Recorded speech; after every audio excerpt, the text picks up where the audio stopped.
ஒன்றுக்கும் பிரயோஜனம் இல்லாமல் நீ போய் கல்யாணம் ஆகணும், அதுக்கு நிறைய வந்து பணம் வேணும், எனக்கு பணம் இவர் இன்சூரன்ஸ் வாங்கி தான் சாப்பிட்டு இருந்தார் இந்த வேதாந்த தேசிகங்கிறது. அவர் என்ன பண்ண முடியாது, நீ எல்லாம் இவ்வளோ மகா வியாபாரம் ஆக்கிற, எனக்கு நிறைய இத்தனை பவுன் இருந்தால் தான் கல்யாணம் பண்ணிக்கிறேன்னு சொல்கிறா. என்ன ஒரு இத்தனை பவுன் கொடுத்தா தான் பொண்ணு கொடுக்குறேங்கிறா. அதனால அத்தனை தங்கம் கொடுங்க எனக்கு, இந்த எல்லா காரியத்தையும் செய்யறதுக்கு சக்தி உள்ளவர்னு சொல்கிறாள். என்று சில அசைய உள்ளவா அவரிடத்துல போய் கிளம்பி விட்டாள் தடி பிரம்மச்சாரி ஒருத்தனை. அவன் வந்து அதே மாதிரி அவரில் வந்து அந்த நேரத்துலாம் கல்யாணம் ஆகணும்னா பிள்ளைகளுக்கு பொண்ணுக்கு நிறைய நம்ம பணம் கொடுத்து தான் கல்யாணம் பண்ணிக்கிற வழக்கம். இப்போ தான் பெண்களுக்கு ரொம்ப சிரமப்படுறது, எத்தனையோ ஆயிரக்கணக்கில் கொடுத்தா கூட பிள்ளை விட மாட்டேங்கிறது. இந்த மாறுதலாக இருக்குது. நமக்கு தெரிஞ்சு ஒரு 100 வருஷத்துக்கு ஒரு 50-60 வருஷத்துக்கு வந்து கூட பொண்ணுக்கு பணம் கொடுத்துட்டு இருந்தது நமக்கே தெரியும். இது நான் சொல்றது 600 வருஷத்துக்கு ஆச்சு, 600 வருஷத்துக்கு முந்தினது. அப்போ நிச்சயமா அதுலேயும் ஒன்றும் யோகியதை இல்லாதது எனக்குன்னா ரொம்ப ஜாஸ்தி பணம் கொடுக்கணும். அதனால யோகியதை இல்லாததையும் ஜாஸ்தி பணம் கொடுத்து பொண்ணை கல்யாணம் பண்ணிக்க வேண்டிய ஸ்திதி இருந்தது. என்ன அபிப்பிராயம், இந்த சரீரத்தினால உழைப்பு ஜனங்கள் எப்போ குறைச்சுட்டாலோ அந்த காலத்துல இருந்துதான் பெண்கள் ஜாஸ்தியா பிறக்கிறதும் ஆண் குழந்தைகள் குறைச்சலாயும் பெண் குழந்தைகள் ஜாஸ்தியாகவும் பிறக்கிறதுனாலதான் ஆண் குழந்தைகள் குறைச்சலா இருக்கிறதுனால பெண்கள் வந்து அதிகமா இருக்கிறதுனால இவள் எப்படியாவது கொண்டு ஒரு பையனை கொடுக்கணும்ட்டு ஆணா பிறந்தவளுக்கு கிராக்கி ஏற்பட்டு, கிராக்கின்னா சாமான் குறைச்சா கிராக்கின்னு வேறு. அதனால அவ குறைஞ்சி போயிட்டா. ஆண் தனியாக பிறக்கிறதுனா பொண்ணு ஜாஸ்தியா பிறக்கிறது, ஆண் குறைச்சலா பிறக்கிறது லோகத்துல. அப்போ இது ஒரு பங்கம் 2.5 பங்கம் அல்லது ஒரு பங்கம் 2 பங்கம் இருந்ததுன்னா எப்படியாவது ஒரு குழந்தைக்கு கொண்டு போய் கொடுக்க வேண்டிய அவசியம் இருக்கிறதுன்னு இருந்ததுன்னா அப்போ அவன் வந்தப்போ பணம் கேட்குறான். கிராக்கின்னா ஜாஸ்தி பணம் கேட்குறான். அப்படி ஆயிட்டுது. 60 வருஷத்துக்கு வந்து அப்படி இல்லை, எல்லாரும் பொண்ணுக்கு தான் பணம் கொடுத்துட்டு இருந்தா. அப்போ பொண்ணு குறைச்சலா இருந்தது, ஆண் பிள்ளைகள் ஜாஸ்தியா இருந்தது. இப்போ இந்த பொண்ணு ஜாஸ்தியா இருக்கிறது ஆரம்பத்தில் நோக்கணும்னா பேனா வேலை ஜாஸ்தியா, பேனாவினாலேயே ஜீவனம் பண்றது அப்படிங்கிறது, கை மாத்திரம் அழிஞ்சு ஜீவனம் பண்றது, பாக்கி சரீரத்துக்கெல்லாம் சக்தி குறைஞ்சு போயிடுறது. ஆகாரம் தகுந்தாப்புல இந்த மாதிரி சரீரத்துக்கு புஷ்டியான ஆகாரம் இல்லாமல் காஃபி இப்படி சாப்பிட்றது, சரீரத்துடைய சக்தியை குறைக்கிற ஆகாரத்தையே சாப்பிட்றது, சரீரத்துக்கும் வேலை கொடுக்கறது இல்லை, சரீரமான உழைப்பும் பண்ணுறதில்ல. முந்தியெல்லாம் வந்து களை விடுங்குவா, அறுப்பு கூட உடறதை தவிர பாக்கி எல்லாத்தையும் சாஸ்திர விரோதங்கிறதுக்காக மாத்திரம் வச்சுக்கோளே தவிர நிலங்களில் இருக்கிறவ எல்லாரும், நிலம் இருக்கிறவ எல்லாரும் களை விடுங்கிறது, அறுப்புறது, கட்டுறது, போரடிக்கிறது எல்லாரையும் பண்ணிட்டு இருந்தா. சொந்தக்காரால எல்லாம் பண்ணிட்டு இருந்தா அந்த காலத்தில். அதை தவிர நித்தியம் மத்தியானம் கொத்துறது, மம்முட்டி எடுத்துட்டு தென்னந்தோப்பெல்லாம் கொத்துறது, கொஞ்சம் ஒரு மணி நேரமாவது மம்முட்டி எடுத்துட்டு வேலை செய்யாமல் இருக்க மாட்டா. நல்ல சிஷ்டாலயம், நல்ல உபாசனா விஷயம் பண்ணுற எல்லாரும் கூட நான் பார்த்துருக்கேன், நானே பார்த்துருக்கேன். 85 வயசுல நான் பார்க்கறது 85 வயசுக்காராக தான் அப்படி பண்ணிட்டு இருக்கான். அது கீழே இருக்கிற வயசுக்காராக அப்படி பண்ணலை, அடுத்த தலைவரில். இந்த மாதிரி சரீரத்தினால வேண்டிய காரியம் நித்தியம் கொஞ்ச நாள் பண்றது, சரீரத்தினுடைய புஷ்டியினால் ஆகாரம் கொடுக்கறதே சரீரத்துக்கு ஒரு துர்பலத்தையும் உற்சாகத்தையும், துர்பலத்துக்கு பண்ணி உற்சாகத்தை கொடுக்க முடியானது இந்த காஃபி இந்த மாதிரி ஆகாரங்கள். ஹர சங்கர ஹர ஹர சங்கர ஜய ஜய சங்கர ஹர ஹர சங்கர ஜய ஜய சங்கர ஜய ஜய சங்கர ஹர ஹர சங்கர ஜய ஜய சங்கர ஹர ஹர சங்கர ஹர ஹர சங்கர ஜய ஜய சங்கர ஹர ஹர சங்கர ஜய ஜய சங்கர. இந்த ஆகாரங்கள்லாம் எப்போ பண்றதுக்கு ஆரம்பிச்சு சரீரத்தினால ஒரு பிரயாசப்படுறதுங்கிறதையும் எப்போ நிறுத்தி கவலை மூளைக்கு மாத்திரம் வேலை ஜாஸ்தி கொடுக்கறது, பேனாவுக்கு கொடுக்கறது, உழைக்க ஜாஸ்தி ரொம்ப நாடி போய் இந்த வேலையை செய்கிறது, ஆஃபீஸ்லேயே உட்காந்துருக்கிறது, இது மாதிரி காரியங்கள் பண்ணதுக்கு அப்புறம் தான் ஆண் சந்ததி குறைஞ்சு பெண் சந்ததி அதிகமாகிட்டுது. அதனால தான் குழந்தைகளுக்கும் விவாகமாக இருக்குது. இவாளுக்கு ரொம்ப பணம் செலவழிக்க வேண்டியிருக்கு பொண்ணு பிறந்துட்டா அப்படிங்கிற சிரமங்கள்லாம் அதுலேருந்து வந்திருக்குன்ட்டு இந்த ஞாபகத்துக்கு தான் சொன்னேன். அந்த பிரம்மச்சாரி எனக்கு கல்யாணம் ஆகினா அதுக்கு நிறைய தங்கம் கொடுன்ட்டு தேசிக்கிறேன் தேசிக்கிறேன் கேட்டானா. சரின்ட்டு நம்ம ஏமாத்துறான்ட்டு தெரிஞ்சுட்டு சரி எப்படி இருந்தாலும் சரி ஏமாத்துறான்னு சரின்ட்டு மகாலட்சுமியை பார்த்து ஸ்ரீஸ்துதின்னு ஒரு ஸ்துதி பண்ணினார். அதுலேருந்து நிறைய தங்கம் வந்தது, இவருக்கு கொடுத்தாருன்னுட்டு ஒரு கதை. அது ஸ்ரீஸ்துதின்னு ஒரு ஸ்தோத்திரம் இருக்குது. வேதாந்தேசிகரை பற்றின கதை அந்த மாதிரி ஒரு கதை. நீங்கள் கேட்டிருக்கீங்களா? கேட்டிருக்கேன். இதே காரணம் தான் நான் கேட்டிருக்கேன். இந்த 3 இடத்துல இருக்குன்னு சொன்னேன். இந்த ஸ்வர்ண வருஷம் ஏற்பட்டதுங்கிறது 3 இடத்துல இருக்குது கதையில். இது மூக்க பஞ்சேஷத்தில் காமாட்சி அம்பாள் தொண்ட மண்டலத்தில் ஸ்வர்ணவஷ்டி பண்ணினாள்னு ஒரு ஸ்லோகத்திலையும் இருக்குது.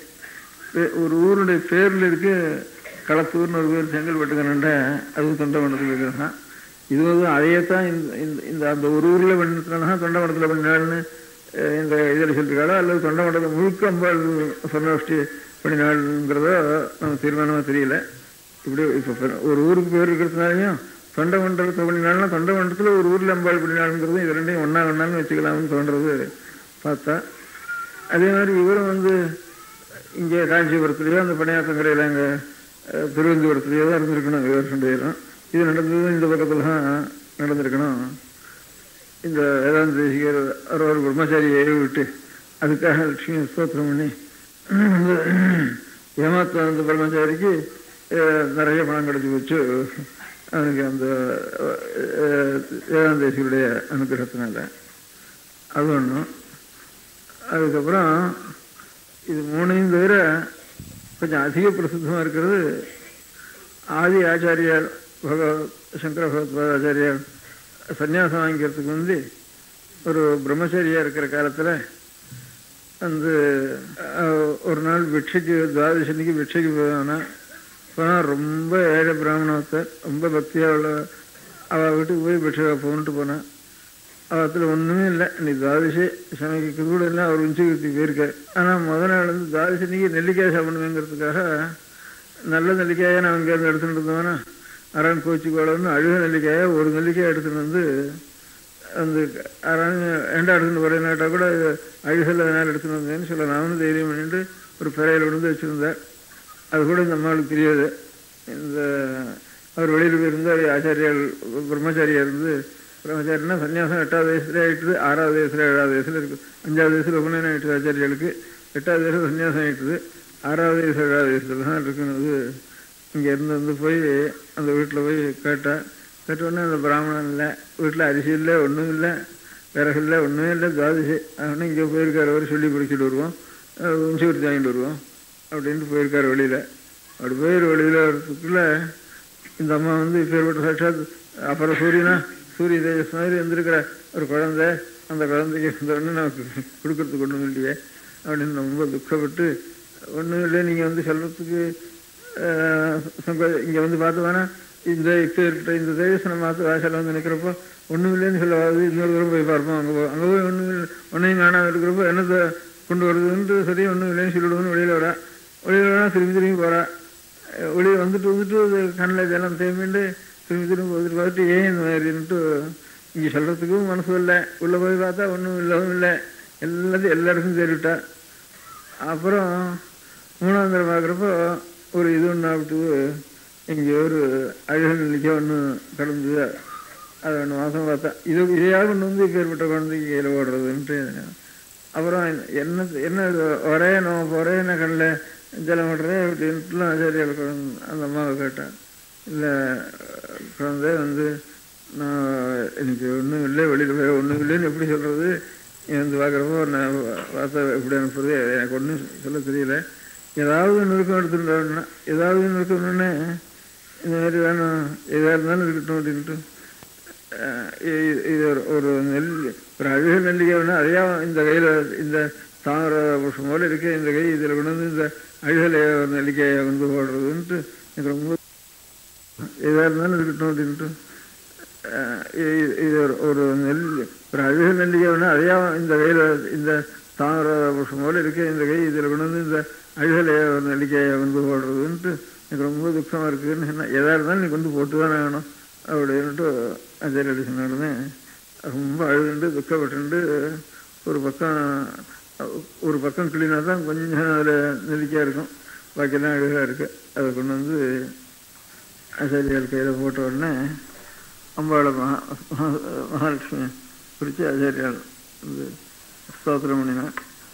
ஸ்தோத்திரம் பண்ணி நீ இந்த நெல்லிக்காய் அவ்வளோ விரிச்சிருக்கோ அவ்வளோ முகூர்த்த காலம் ஒரே சொர்ணமயமான நெல்லிக்காயை வருஷிக்கணும். இந்த இருக்கிற இந்த மலையாளத்துலலாம் வீடெல்லாம் ஒரு வேலி கட்டி தான் நடுவில் குடிச்சிருக்கும், வேலி கட்டியிருக்கும். பெரிய வீடா பெரிய கட்டடமாக இருந்தாலும் சரி வேலியினுடைய வேலிக்கு இங்கே அதிருப்தின்னு சொல்கிறது மலையாளத்தில். அந்த அதிருப்திக்குள்ளே இருக்க முடியாத எவ்வளோ இல்லை இருக்கோ இவ்வளோலையும் சொன்ன வச்சுட்டு ஒரு முகூர்த்த காலம் வருஷிக்கணும்ட்டு. இல்லை இன்னும் எத்தனையோ ஜன்மம் தாரித்திரம் அனுபவிக்க வேண்டிய கர்மா இருக்கு அவளுக்கு அப்படின்னு சொன்னேன். நான் இப்போ ஒன்றை பார்த்து பிரார்த்திக்கிறேன்னா இந்த பிரார்த்தனையில் அந்த கர்மாவெல்லாம் போயிடாதா, இந்த பிரார்த்தனைக்காக அவளுக்கு இன்னும் அதுக்கு மேலே ஜென்மம் இருந்தாலும் அந்த ஜென்மத்தினுடைய ஒரு இதையும் என்னுடைய இந்த மாதிரி நான் பிரார்த்திக்கிறேன், என்னுடைய பிரார்த்தனைக்காவது அந்த கர்மாவெல்லாம் நிவர்த்தி பண்ணி சொன்னோம். சொன்னோடனே அம்பாள் மகாலட்சுமி வந்து அனுகிரகம் பண்ணினாலும் பேர். அப்படி ஒரு 10-15 ஸ்லோகம் அதில் இருக்க இந்த கனகசார ஸ்தோத்திரத்தில் இது இந்த மாதிரி பிரார்த்தனை பாக்கியம் அம்பா மகாலட்சுமியுடைய ஸ்தோத்திரம் பார்த்தோன்றிருக்கு. பாக்கியெல்லாம் சாட்சாத் இது போல இருக்க முடியான மேகத்தை போல இருக்க முடியான சாட்சாத் பகவானுடைய ஒரு திருமேனியில் ஒரு மின்னலை கொடியை போல இருக்க முடியான சாட்சாத் யாருன்னுட்டு இந்த மாதிரி அர்த்தத்தை தான் எங்களுக்கு சொல்லினந்துருக்கு. மத்தியில் ஒரு ஸ்லோகத்தில் மாத்திரம் இந்த அர்த்தத்தை அறுபத்தருக்கு அனுகிரகம் பண்ணுறதுக்காக அவளுக்கு நீ அனுகிரகம் பண்ணணும் அப்படின்னு சொல்ல முடியாத ஒரு பொருள் கொடுக்க முடியாத ஒரு ஸ்லோகம் மத்தியில் இருக்குதுல. தத்யாத் தயானுபவன திரவிணாம் புதாராம் அஸ்மின் அகிஞ்சன விஹங்க சிசௌ விஷண்ணே துஷ்கர்ம கர்மம் அபனீய சிராய தூரம் நாராயண பிரணயினி நயனம்புவாஹ. தத்யாத் தயானுபவன திரவிணாம் புதாராம் அஸ்மின் அகிஞ்சன விஹங்க சிசௌ விஷண்ணே துஷ்கர்ம கர்மம் அபனீய சிராய தூரம் நாராயண பிரணயினி நயனம்புவாஹ. நாராயண பிரணயினி, நாராயண இடத்துல நிறைஞ்ச பிரணயத்தை வைத்திருக்க முடியாத தாயார் நாராயண பிரணயினி. அவளுடைய நயனம்னா கண்ணுக்கு பேர். அவளுடைய கண்ணாகிற நேத்திரமாகிற அம்புவாக. அம்புவாகன்னா மேகம், அம்புன்னா ஜலம், அப்பு அம்பு இதெல்லாம் ஜலத்துக்கு பேர். வாகன்னா ஜலத்தை வகிக்கிறது மேகம். நாராயண பிரணயினி சாட்சாத் நாராயணத்தில் பிரேமை கொண்ட மகாலட்சுமி தாயாருடைய நயனம் கண்ணாகிற அம்புவாக மேகமானது திரவிணாம்புதாராம் தத்யாத். திரவிணம் பொருள் என்னும்படியான அம்புதாராம் தீர்த்தத்தினுடைய தாரையை தத்யாத் கொடுக்கட்டும். அது மேகமானத்தினால அது தாரையை தானே தீர்த்த தாரையை தானே கொடுக்கணும். மகாலட்சுமியினுடைய கட்டாட்சமாகிற ஒரு மேகமானது திரவிணம் பொருள் என்னும்படியான அம்புதாராம் தீர்த்தத்தினுடைய தாரையை தத்யாத் கொடுக்கட்டும். அஸ்மின் அகிஞ்சன விஹங்க சிசௌ விஷண்ணே. யாரிடத்துல கொடுக்கறது இந்த மாதிரி பொருளுங்கிற தாரைய?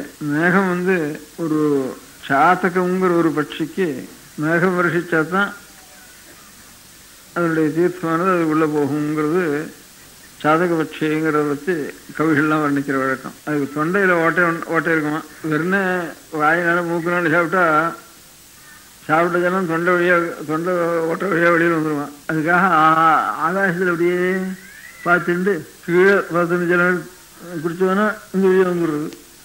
ஆகாசத்தில் வாயை திறந்துட்டு தொண்டை தண்ணி திறந்து தொண்டை ஓட்டையை திறந்துட்டு இருந்தால் தான் அப்படியே இந்த ஜலம் உள்ள விட்டு அப்படியே கீழே போகுமா இருக்கு. அதனால சாதக பட்சியே அப்படி சொல்றாரு. பார்வதி பதையே.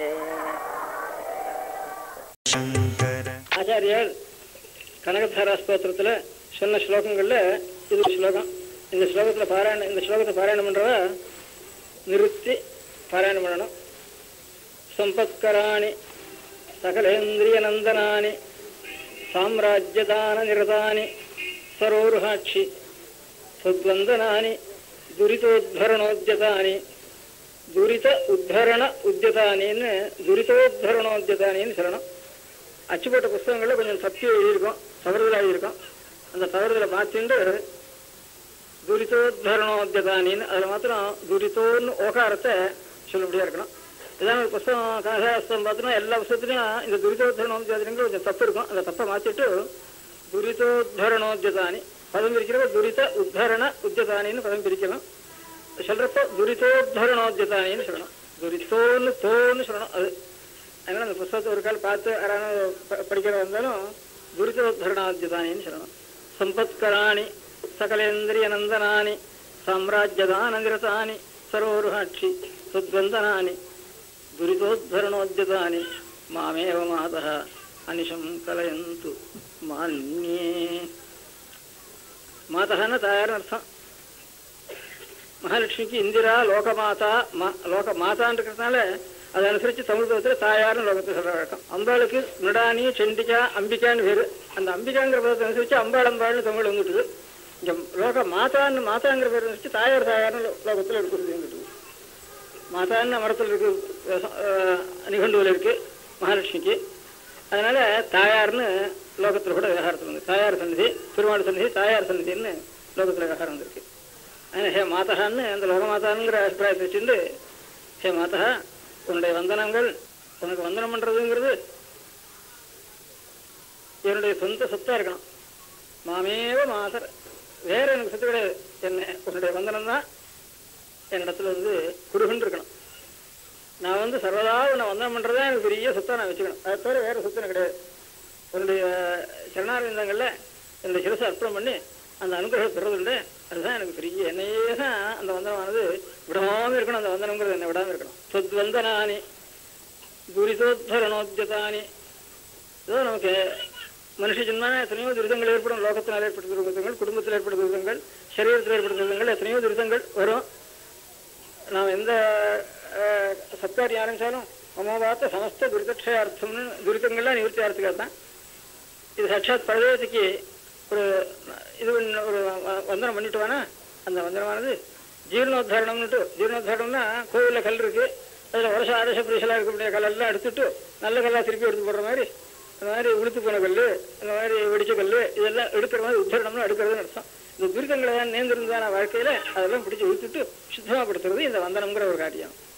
துரித உத்தரணம், ஜீர்ண உத்தரணங்கிற மாதிரி துரிதங்கள் எல்லாம் உத்தரணம் பண்ணி கண்டகோத்தாரணம்னு சரி. முள் இருந்தாலும் அந்த முள்ளை பிடிச்சி இழுத்து வெளியில் தள்ளுறது, இழுத்துடுறது. ஒரு கட்டடத்தில் ஒன்றில் சொல்கின்ற இருக்கிறத தப்பான சாமான பிடிச்சி இழுக்கிறதுக்கு உத்தரணம்னு வருது. அது மாதிரி மாமேவ மாதரணிஷம் துரிதோத்தரணோத்யதானி. எந்த முறையிலும் நம்முடைய வாழ்க்கையில் என்னென்ன துரிதங்கள் நேரக்கூடியதோ, ஒரு ஜென்மானா அது கர்மா இருக்கும், அந்த கர்மாவினால துரிதம் வரும். இந்த துரிதங்கள்லாம் அந்த கர்மாவுக்கு நிவர்த்தி ஒன்று பண்ண முடியும். இந்த வந்தனம் தான் நிவர்த்தி. அந்த வந்தனம் தான் சகல துஷ்கர்மாக்களுக்கு நிவர்த்தி. அப்போ சகல துஷ்கர்மாக்களால் ஏற்பட்ட துரிதங்களெல்லாம் இந்த ஜீர்ணோத்தாரணம் மாதிரி இந்த வந்தனம் பண்ண உடனே அதெல்லாம் எடுத்துட்டு சுத்தமாக வாழ்க்கையை அனுகிரகம் பண்ணிடுவேன்.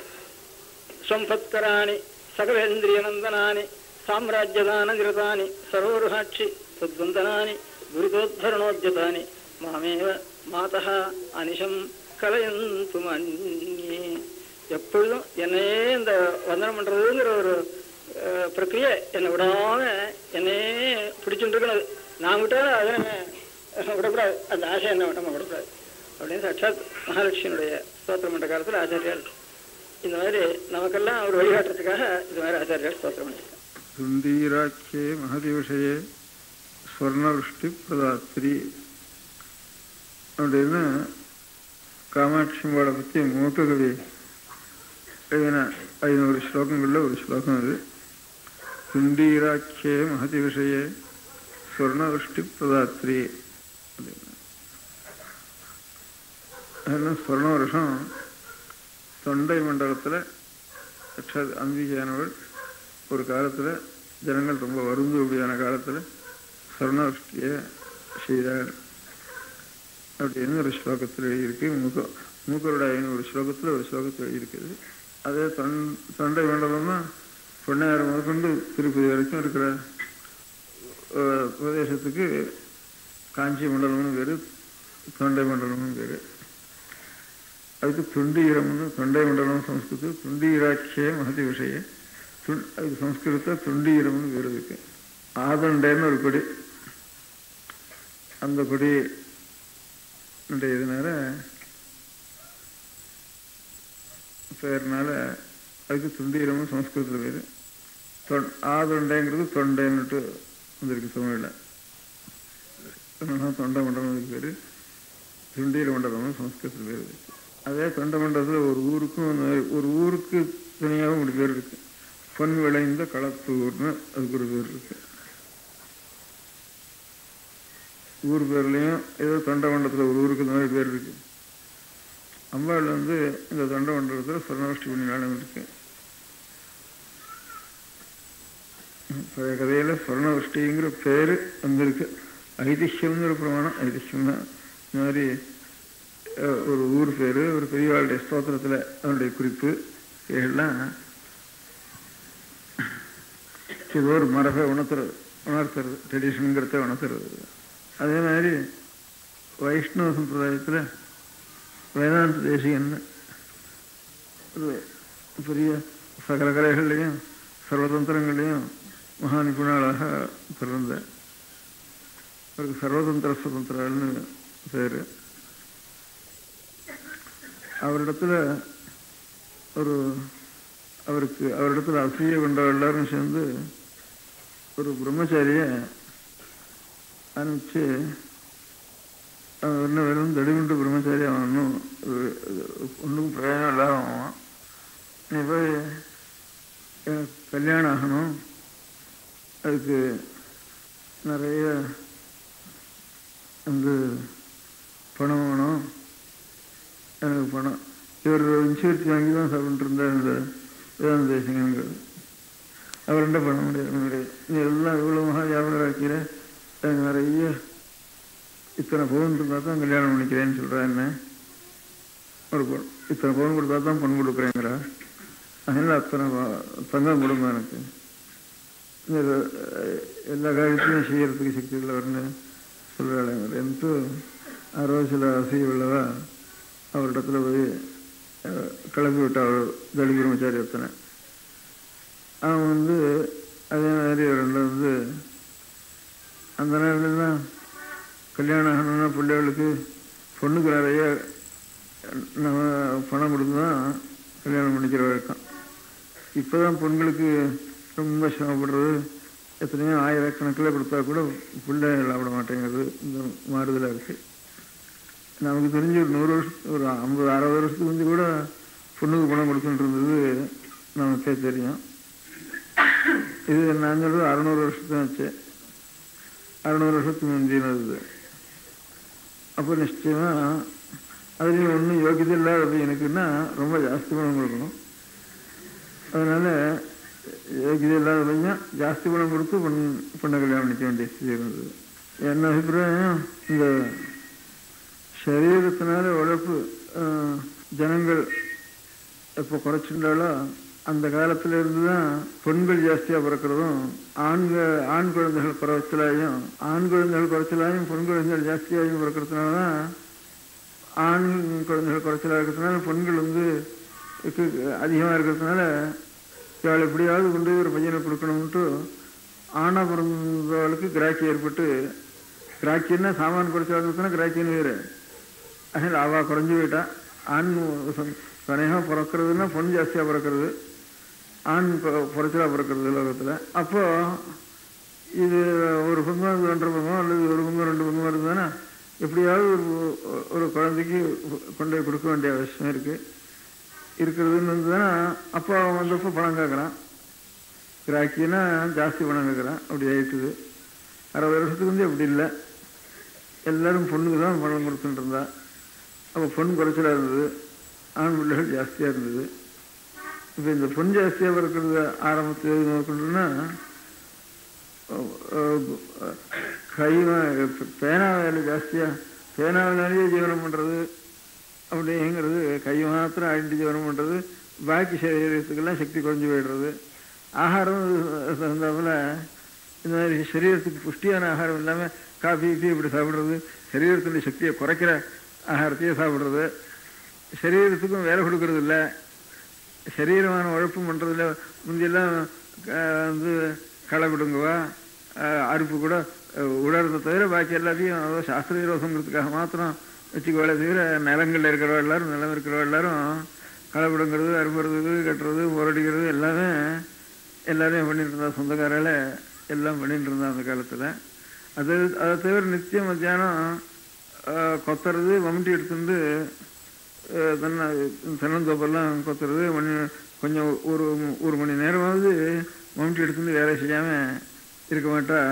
நல்ல சிஷ்டாலையும் நல்ல உபாசனா விஷயம் பண்ணுற எல்லாரும் கூட நான் பார்த்துருக்கேன், நானே பார்த்துருக்கேன். 85 வயசில் நான் பார்க்கறது 85 வயசுக்காராக தான் இப்படி பண்ணிட்டு இருக்கான்.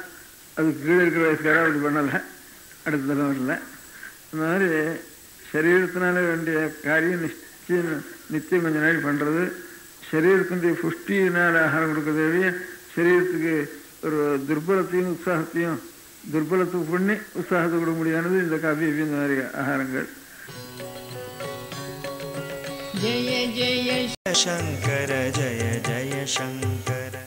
இந்த ஆகாரங்கள்லாம் எப்போ பண்ணுறதுக்கு ஆரம்பிச்சு சரீரத்தினால ஒரு பிரயாசப்படுறதுங்கிறதையும் எப்போ நிறுத்தி, கவலை மூளைக்கு மாத்திரம் வேலை ஜாஸ்தி கொடுக்குறது, பேனாவுக்கு கொடுக்கறது, உழைக்க ஜாஸ்தி ரொம்ப நாடி போய் இந்த வேலையை செய்கிறது, அப்படியே சரியாக உட்காந்துருக்கிறது, இது மாதிரி காரியங்கள் பண்ணதுக்கு அப்புறம் தான் ஆண் சந்ததி குறைஞ்சி பெண் சந்ததி அதிகமாகிட்டுது. அதனால தான் குழந்தைகளுக்கும் விவாகமாக இருக்குது. இவாளுக்கு ரொம்ப பணம் செலவழிய வேண்டியிருக்கு, பொண்ணு பிறந்துட்டா அப்படிங்கிற சிரமங்கள்லாம் அதுலேருந்து வந்திருக்குன்ட்டு இந்த ஞாபகத்துக்கு தான் சொன்னேன். அந்த பிரம்மச்சாரி எனக்கு கல்யாணம் ஆகினா அதுக்கு நிறைய தங்கம் கொடுன்ட்டு தேசிகரண்டை கேட்டானா. சரின்ட்டு நம்ம ஏமாத்துறான்ட்டு தெரிஞ்சுட்டு, சரி எப்படி இருந்தாலும் சரி ஏமாத்துறான்னு சரின்ட்டு மகாலட்சுமியை பார்த்து ஸ்ரீஸ்துதின்னு ஒரு ஸ்துதி பண்ணினார். அதுலேருந்து நிறைய தங்கம் வந்தது, இவருக்கு கொடுத்தாருன்னுட்டு ஒரு கதை. அது ஸ்ரீஸ்துதின்னு ஒரு ஸ்தோத்திரம் இருக்குது, ஏதாவது தேசிகர் பற்றின கதை. அந்த மாதிரி ஒரு கதை நீங்கள் கேட்டிருக்கீங்களா?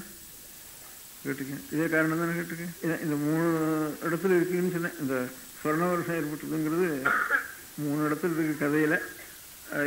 இது மூக்க பஞ்சேஷத்தில் காமாட்சி தொண்டமண்டலத்தில் சொர்ணவஷ்டி பண்ணினால்னு ஒரு ஸ்லோகத்துலேயும் இருக்குது.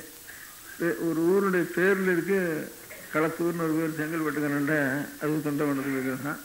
இது வந்து அதையே தான் இந்த அந்த ஒரு ஊரில் பண்ணினா தொண்டமண்டலத்தில் பண்ணினாள்னு இந்த இதில் சொல்லியிருக்காளோ, அல்லது தொண்டமண்டலம் முழுக்க அம்பாள் சொர்ணவஷ்டி பண்ணினாள்ங்கிறதோ நம்ம தீர்மானமாக தெரியல. இப்படி இப்போ ஒரு ஊருக்கு பேர் இருக்கிறதுனாலையும் தொண்டமண்டலத்தை பண்ணினால்னா தொண்டமண்டலத்தில் ஒரு ஊரில் அம்பாள் பண்ணினாளுங்கிறது இது ரெண்டையும் ஒன்றான்னு வச்சுக்கலாம்னு தோன்றது பார்த்தா. அதே மாதிரி இவரும் வந்து இங்கே காஞ்சிபுரத்துலேயோ அந்த பணியாத்தங்கரையில் அங்கே திருவனந்தபுரத்துலேயோ தான் இருந்திருக்கணும். இவர் 2 பேரும் இது நடந்தது இந்த பக்கத்தில் தான் நடந்திருக்கணும்.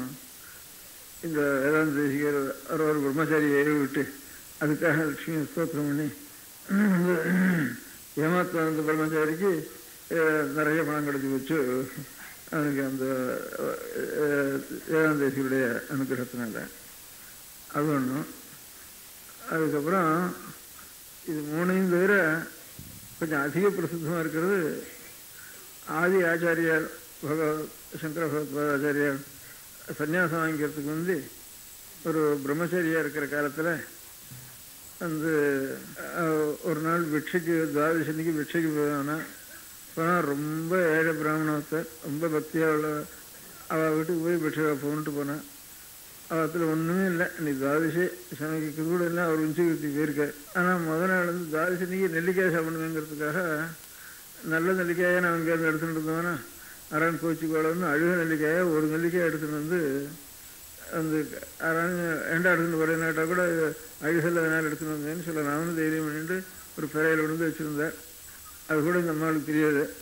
இந்த அவர் வெளியில் போயிருந்தார், ஆச்சாரியார் பிரம்மச்சாரியாக இருந்து பிரம்மச்சாரின்னா சன்னியாசம் 8வது வயசுல ஆயிட்டுது, 6வது வயசுல 7வது வயசுல இருக்குது. 5வது வயசுல உபநயனம் ஆயிட்டுது ஆச்சாரியர்களுக்கு, 8வது வயசுல சன்னியாசம் ஆயிட்டுது, 6வது வயசு 7வது வயசுல தான் இருக்குன்னு இங்கே இருந்து போய் அந்த வீட்டில் போய் கேட்டோடனே அந்த பிராமணன் இல்லை, வீட்டில் அரிசி இல்லை, ஒன்றும் இல்லை, விறகு இல்லை, ஒன்றுமே இல்லை, துவாதிசி ஆனால் இங்கே போயிருக்காரு அவர், சொல்லி பிடிச்சிட்டு வருவோம், வம்சவர்த்தி வாங்கிட்டு வருவோம் அப்படின்ட்டு போயிருக்காரு வெளியில். அப்படி போயிரு வெளியில் வரத்துக்குள்ள இந்த அம்மா இப்பேற்பட்ட சாட்சாத் அப்புறம் சூரிய தேஜஸ் மாதிரி இருந்திருக்கிற ஒரு குழந்தை, அந்த குழந்தைக்கு இருந்தோடனே நமக்கு கொடுக்கறதுக்கு ஒன்றும் இல்லையே அப்படின்னு ரொம்ப துக்கப்பட்டு, ஒன்றும் இல்லை நீங்கள் சொல்கிறதுக்கு இங்கே பார்த்து வேணால் இந்த இப்போ இருக்கிற இந்த தேஜஸ் நம்ம வாசலில் நிற்கிறப்போ ஒன்றும் இல்லைன்னு சொல்லுவாது, இன்னொரு தூரம் போய் பார்ப்போம், அங்கே போய் ஒன்றையும் காணாமல் இருக்கிறப்போ என்னத்தை கொண்டு வருதுன்ட்டு சரி ஒன்றும் இல்லைன்னு சொல்லிவிடுவோன்னு வெளியில் வரா திரும்பி போகிறா. வெளியே வந்துட்டு கண்ணில் ஜலம் தேம்பிட்டு திரும்பி பார்த்துட்டு ஏன் இந்த மாதிரின்ட்டு இங்கே சொல்கிறதுக்கும் மனசு இல்லை. உள்ளே போய் பார்த்தா ஒன்றும் இல்லவும் இல்லை, எல்லாத்தையும் எல்லா இடத்துக்கும் தேடிவிட்டா. அப்புறம் 3ஆம் தடவை பார்க்குறப்போ ஒரு இது ஒன்று ஆகிட்டு, இங்கே ஒரு அழகு நெல்லிக்கை ஒன்று கிடந்தது, அது 2 மாதம் பார்த்தா இதையாக கொண்டு இப்போ ஏற்பட்ட குழந்தைக்கு கையில் ஓடுறதுன்ட்டு. அப்புறம் என்ன ஒரே என்ன கண்ணில் ஜலம் ஓடுறேன் அப்படின்ட்டுலாம் சரி அந்த அம்மாவை கேட்டேன். இல்லை குழந்தை நான் எனக்கு ஒன்றும் இல்லை, வெளியில் போய் ஒன்றும் இல்லைன்னு எப்படி சொல்கிறது, பார்க்குறப்போ நான் பார்த்தா எப்படி அனுப்புறது, எனக்கு ஒன்றும் சொல்ல தெரியல, ஏதாவது நுணுக்கம் எடுத்துட்டோம்னா ஏதாவது நுணுக்கணுன்னே இந்த மாதிரி வேணும், எதாக இருந்தாலும் இருக்கட்டும் அப்படின்ட்டு இது ஒரு அழகு நெல்லிக்கை வேணும், அதையா இந்த கையில் இந்த தாமரை புஷ்பம் போல இருக்கு இந்த கை, இதில் கொண்டு இந்த அழகில் ஒரு நெல்லிக்கையை போடுறதுன்ட்டு எனக்கு ரொம்ப எதாக இருந்தாலும் இருக்கட்டும் அப்படின்ட்டு இது ஒரு அழகு நெல்லிக்கை வேணும், அதையா இந்த கையில் இந்த தாமரை புஷ்பம் போல இருக்கு இந்த கை, இதில் கொண்டு இந்த அழகில் ஒரு நெல்லிக்கையை போடுறதுன்ட்டு எனக்கு ரொம்ப துக்கமாக இருக்குதுன்னு சொன்னால், எதாக இருந்தாலும் நீ போட்டு தானே வேணும் அப்படின்ட்டு ஆச்சாரிய சொன்னாலுமே ரொம்ப அழுதுண்டு துக்கப்பட்டு ஒரு பக்கம் கிளினா தான் கொஞ்சம் அதில் நெல்லிக்காக இருக்கும், பாக்கியெல்லாம் அழகாக இருக்குது. அதை கொண்டு ஆச்சாரியால் கையில் போட்ட உடனே அம்பாளை மகாலட்சுமி குறித்து ஆச்சாரியால் ஸ்தோத்திரம் பண்ணி நீங்கள் நெல்லிக்காய் அவ்வளோ விரிச்சிருக்கோம், அவ்வளோ முகூர்த்த காலம் ஒரே சொர்ணமயமான நெல்லிக்காயை வருஷிக்கணும். இந்த இருக்கிற இந்த மலையாளத்துலலாம் வீடெல்லாம் ஒரு வேலி கட்டி தான் நடுவில் குடிச்சிருக்கும், வேலி கட்டியிருக்கும். பெரிய கட்டடமாக இருந்தாலும் சரி, வேலிக்கு இங்கே அதிருப்தின்னு சொல்கிறது மலையாளத்தில். அந்த அதிருப்திக்குள்ளே இருக்க முடியாத எவ்வளோ இல்லை இருக்கோ இவ்வளோலையும் சொன்ன வச்சு ஒரு முகூர்த்த காலம் வருஷிக்கணும்ட்டு. இல்லை இன்னும் எத்தனையோ ஜன்மம் தாரித்திரம் அனுபவிக்க வேண்டிய கர்மா இருக்கே அவளுக்கு அப்படின்னு சொன்னாங்க. நான் இப்போ ஒன்றை பார்த்து பிரார்த்திக்கிறேன்னா இந்த பிரார்த்தனையில் அந்த கர்மாவெல்லாம் போயிடாதா, இந்த பிரார்த்தனைக்காக அவளுக்கு இன்னும் அதுக்கு மேலே ஜென்மம் இருந்தாலும் அந்த ஜென்மத்தினுடைய ஒரு இதையும் என்னுடைய இந்த மாதிரி நான் பிரார்த்திக்கிறேன், என்னுடைய பிரார்த்தனைக்காவது அந்த கர்மாவெல்லாம் நிவர்த்தி பண்ணி சொன்ன உடனே அவள் மகாலட்சுமி அனுகிரகம் பேர். அப்படி ஒரு 10-15 ஸ்லோகம் அதில் இருக்கிற கனகசார ஸ்தோத்திரத்தில் இது இந்த மாதிரி பிரார்த்தனை பாக்கியம் அம்பா மகாலட்சுமியுடைய ஸ்தோத்திரம் பார்த்தோன்னு இருக்கு. பாக்கியெல்லாம் சாட்சாத் இது போல இருக்க முடியாத மேகத்தை போல இருக்க முடியாத சாட்சாத் பகவானுடைய ஒரு திருமேனியில் ஒரு மின்னலை கொடியை போல இருக்க முடியாத சாட்சாத் யாருன்னுட்டு இந்த மாதிரி அர்த்தத்தை தான் எங்களுக்கு சொல்லிட்டு இருக்கு. மத்தியில் ஒரு ஸ்லோகத்தில் மாத்திரம் இந்த அர்த்தத்தை ஆரோத்தருக்கு அனுகிரகம் பண்ணுறதுக்காக அவளுக்கு நீ அனுகிரகம் பண்ணணும் அப்படின்னு சொல்ல முடியாத ஒரு பொருள் கொடுக்க முடியாத ஒரு ஸ்லோகம் மத்தியில் இருக்குதுல. தத்யாத் தயானுபவன திரவிணாம் புதாராம் அஸ்மின் அகிஞ்சன விஹங்க சிசௌ விஷன்னே துஷ்கர்ம கர்மம் அபனீய சிராய தூரம் நாராயண பிரணயினி நயனம்புவாஹ. தத்யாத் தயானுபவன திரவிணாம் புதாராம் அஸ்மின் அகிஞ்சன விஹங்க சிசௌ விஷன்னே துஷ்கர்ம கர்மம் அபனீய சிராய தூரம் நாராயண பிரணயினி அம்புவாக நாராயண பிரணயினி. நாராயணத்துல நிறைஞ்ச பிரேமைய பிரணயத்தை வைத்திருக்கும்படியான தாயார் நாராயண பிரணயினி. அவளுடைய நயனம், நயனம்னா கண்ணுக்கு பேரு. அவளுடைய கண்ணாகிற நேத்திரமாகிற அம்புவாக. அம்புவாகன்னா மேகம். அம்புன்னா ஜலம், அப்பு அம்பு இதெல்லாம் ஜலத்துக்கு பேரு. வாகன்னா ஜலத்தை வகிக்கிறது மேகம். நாராயண பிரணயினி நாராயணத்துல பிரேமை கொண்ட மகாலட்சுமி தாயாருடைய நயனம் கண்ணாகிற அம்புவாக மேகமானது திரவிணாம்புதாராம் தத்யாத். திரவிணம் பொருள் என்னும்படியான அம்புதாராம் தீர்த்தத்தினுடைய தாரையை தத்யாத் கொடுக்கட்டும். அது மேகமானத்தினால அது தாரையைத்தானே, தீர்த்த தாரையை தானே கொடுக்கணும். மகாலட்சுமியினுடைய கட்டாட்சமாகிற ஒரு மேகமானது திரவிணம் பொருள் என்னும்படியான அம்புதாராம் தீர்த்தத்தினுடைய தாரையை தத்யா கொடுக்கட்டும். அஸ்மின் அகிஞ்சன விஹங்க சிசவு விஷண்ணே. யாரிடத்துல கொடுக்கறது இந்த மாதிரி பொருளுங்கிற தாரைய? மேகம் ஒரு சாத்தகங்கிற ஒரு பட்சிக்கு மேகம் வருஷிச்சாதான் அதனுடைய தீர்த்தமானது அது உள்ள போகுங்கிறது சாதக பட்சிங்கிறத வச்சு கவிகள்லாம் வர்ணிக்கிற வழக்கம். அதுக்கு தொண்டையில் ஓட்டை இருக்குமா. வெறும் வாயினால மூக்குனால சாப்பிட்ட ஜலம் தொண்டை ஓட்டை வழியாக வெளியில் வந்துடுமா. அதுக்காக ஆகாசத்தில் அப்படியே பார்த்துட்டு கீழே 15 ஜலம் குடிச்சோன்னா இங்கே வெளியே வந்துடுறது. ஆகாசத்தில் வாயை திறந்துட்டு தொண்டை தண்ணி தொண்டை ஓட்டையை திறந்துட்டு இருந்தால் தான் அப்படியே இந்த ஜலம் உள்ள விட்டு அப்படியே கீழே போகுமா. அதுக்கு அதனால சாதக பட்சியை அப்படி சொல்றாரு. பார்வதி பதயே.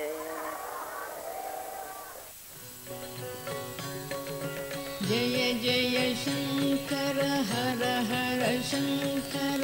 ஜய ஜய சங்கர ஹர ஹர சங்கர. ஜய ஜய சங்கர ஹர ஹர சங்கர. ஜய ஜய சங்கர ஹர ஹர சங்கர. ஜய ஜய சங்கர ஹர ஹர சங்கர. ஜய ஜய சங்கர ஹர ஹர சங்கர.